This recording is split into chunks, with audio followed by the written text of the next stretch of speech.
ডোমকলের প্রাক্তন সেনা জওয়ান মোহাম্মদ আলাউদ্দিন খান। 1992 সালের 6 ডিসেম্বর অযোধ্যায় বাবরি মসজিদ ভেঙে ফেলার সময় সিআরপিএফ এর র্যাপিড অ্যাকশন ফোর্সে ডিউটিতে ছিলেন তিনি। ধুলোয় মিশে যাওয়া সেই ঐতিহাসিক দিনের স্মৃতি হিসাবে ধ্বংসস্তূপ থেকে হাতে তুলে নিয়েছিলেন একটি ইট। বাড়িতে সযত্নে লুকিয়ে রেখেছিলেন এতদিন। আর সেই 1992 এর বাবরি মসজিদের ভগ্ন ইট এবার তিনি উৎসর্গ করতে চান মুর্শিদাবাদের ডোমকলে নির্মীয়মান হুমায়ুন কবিরের বাবরি মসজিদে।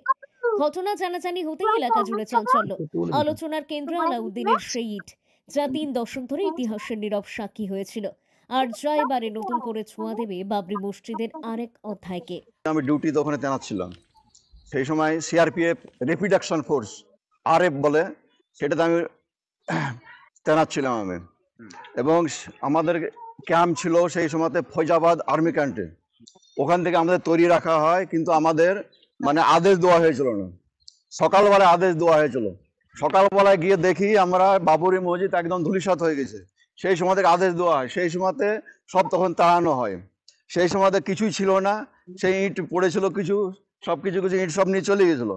আমাদের কমান্ড্যান্ট জেডাব খান ছিল, সেও 8-10টা ইট নিয়ে গেলো। তখন আমি মনে করলাম যে আমি একটা নিয়ে যাই। সেই সময়তে আমি একটা ইট নিয়ে ব্যাগের মধ্যে ঢুকে নিয়ে এসেছিলাম।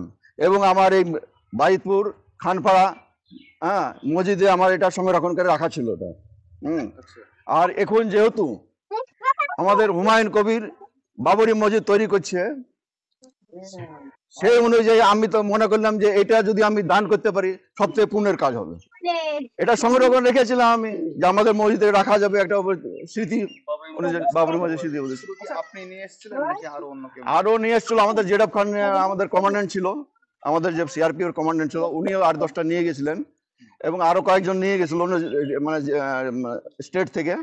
আমি ওয়েস্ট বেঙ্গল থেকে আমি ছিলাম, সেই জন্য আমি ব্যাগ থেকে নিয়ে এসেছিলাম। এটা স্মৃতি রাখার উদ্দেশ্যে আমি নিয়ে এসেছিলাম। কখনো কি ভেবেছিলেন যে এইরকম একটা পুনরায় বাবরি মসজিদ তৈরি হবে আর সেই জায়গায় আপনার